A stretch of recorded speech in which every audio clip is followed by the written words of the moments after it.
మృతిని లేకపోతే వాళ్ళు ఎవరైతే ఈ ఘటనకు పాల్పడ్డ వాళ్ళ విషయంలో మీరు ఏం చెప్తారు? ఈ ఘటన చాలా బాధాకరం.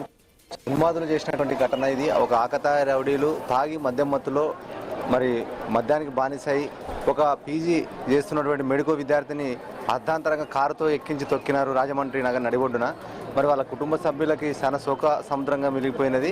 ఒక బడుగు బలహీన వర్గాల నుంచి ఆ స్థాయికి ఎదిగినటువంటి ఒక బిడ్డను కోల్పోవడం చాలా బాధాకరము.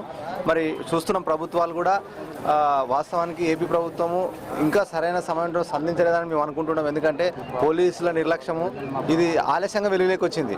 అయినా ప్రభుత్వము లేట్గా స్పందించి దోషులకు శిక్ష చేస్తూ ఉంటుంది. కానీ ఇది స్పెషల్ కేసు కింద తీసుకొని దీనికి ఒక ఫాస్ట్ ట్రాక్ ఏర్పాటు చేసి తక్షణమే అంటే ఒక సంవత్సరం లోపే 2 సంవత్సరాల లోపే శిక్ష పడే విధంగా కూడా ఏపీ ప్రభుత్వం ప్రయత్నం చేయాలని డిమాండ్ చేస్తూ ఉన్నాం. అంటే ఇప్పటికే ఏపీ ప్రభుత్వం చర్యలు తీసుకోవడం జరిగింది. వరుస న్యూస్ కథనాలతో ఆగస్టు 3న జరిగిన ఆ ఘటన నుంచి వరుస కథనాలు చేయడం కావచ్చు, ప్రియాంక బతకాలని కోరుకోవడం కావచ్చు, అటు ప్రభుత్వం స్పందించేలాగా న్యూస్ ముందుకు రావడం కావచ్చు, ప్రభుత్వం స్పందించడం. ఈరోజు మనం పొద్దున చూసాం ప్రభుత్వం స్పందించింది.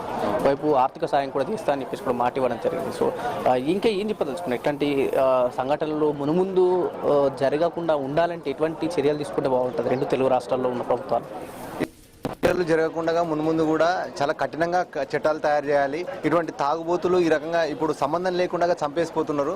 అసలు ఆ వ్యక్తులకి అమ్మాయికి అసలు ఎటువంటి పరిచయం లేదు, సంబంధం లేదు. అంటే ఇటువంటి వ్యక్తులపైన కఠినమైన చట్టాలు తీసుకొచ్చి వాస్తవానికి ఎవరైతే తాగి ఈ రకంగా డ్రైవింగ్ చేయడము, ర్యాష్గా చేయడమో వీళ్ళపైన ప్రత్యేక ఫోకస్ పెట్టి మరి ప్రత్యేకమైన చట్టాలను తీసుకొచ్చి వెంటనే వీళ్ళకు సంవత్సరం లోపు అట్లా శిక్ష పడేటట్టు కూడా ఫాస్ట్ ట్రాక్ ఏర్పాటు చేసి పెడితే తప్ప ఇది కొలికి వచ్చే విధంగా లేదు. ప్రభుత్వాలు దీనిపైన చాలా తీసుకోవాలి. మరి మద్యం తాగేటువంటి వాటిని కూడా బ్యాన్ చేయాలి.